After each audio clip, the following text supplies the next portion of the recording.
hay mau mắn ủa chứ nơi tao sai mới anh đây nó ba này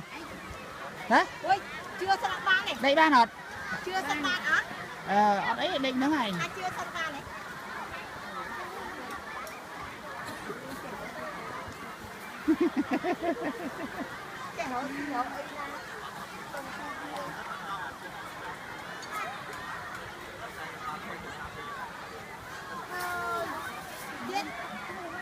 hay câu nãy anh vô sai ở việc phạt phòng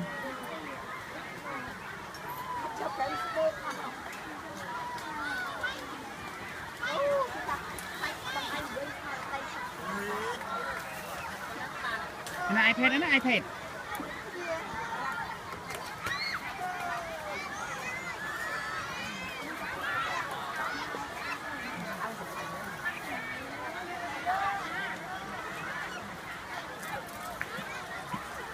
cái mùi tắc sao nó dẹn mùi tắc ấy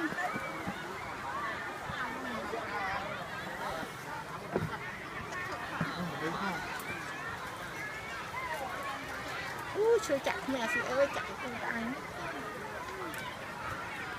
anh thì con sao mà anh sẽ cái trong tay anh mấy ăn con sao anh ấy hai cái em hay to này anh chọc sao chứ đúng không trò là yên đây bay lên cô lỗ đang anh muốn nhân tư bay lên nó mình lỗ đây con sao mà